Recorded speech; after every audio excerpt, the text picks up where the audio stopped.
sommes en train d'observer Magali et son magnifique cheval lusitanien, une race portugaise. Il s'appelle Mandarin.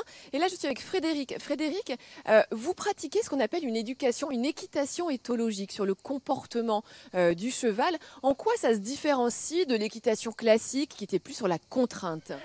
Alors une équitation éthologique, c'est vraiment une équitation qui prend en compte le cheval dans son milieu naturel finalement, avec ses besoins, ses envies. Donc on essaye vraiment d'être à l'écoute du cheval. Concrètement, là, qu'est-ce que je peux voir sur Magali qui évolue avec Mandarin ?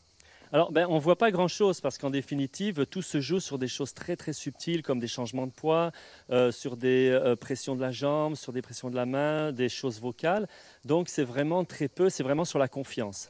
La confiance et pas la contrainte. D'ailleurs, on voit, il y a un collier autour de Mandarin et absolument pas, vous savez, la bride avec le mors à l'intérieur de la bouche du cheval.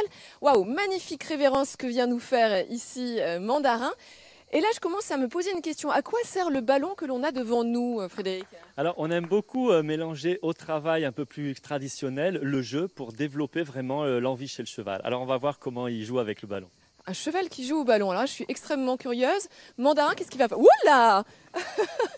Un cheval footballeur. Assez impressionnant. Et ça, il apprécie. C'est un moment pour lui de détente.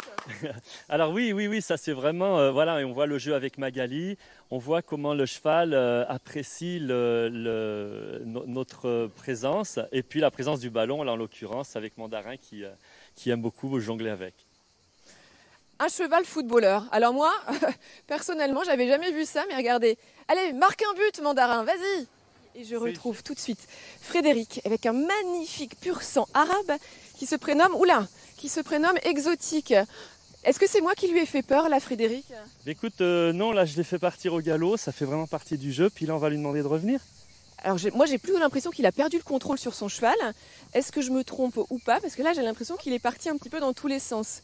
Waouh, regardez comme il est magnifique. On voit l'allure, hein. Ça c'est un cheval, un pur sang arabe entier, donc il n'est pas castré, ce n'est pas un hongre, d'où les magnifiques allures. Waouh, oh, j'ai eu peur. J'ai eu peur, mais la cabrade était très belle. J'ai vraiment pensé qu'il n'allait pas s'arrêter. Finalement, tu n'as pas perdu le contrôle dessus. Non, pas du tout, ça fait vraiment partie du jeu. Oui. Et pour autant, quand il est calme comme ça, tu arrives à reprendre la main dessus parce que je sais que c'est un cheval avec lequel tu fais du spectacle.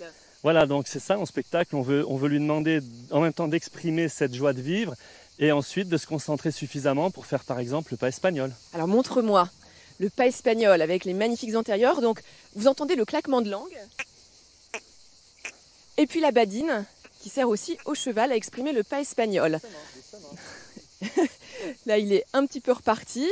Finalement, toujours l'énergie du pur sang arabe. Hein. Voilà, en même temps, c'est ce qu'on recherche. Hein, c'est vraiment qu'il exprime sa beauté. Viens ici. Exotique, viens.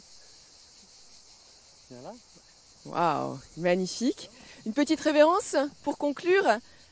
Voilà, splendide. Vous voyez, c'est vraiment l'harmonie entre l'homme et l'animal. Et tout ça sans contrainte. Important à préciser. Hein. Merci.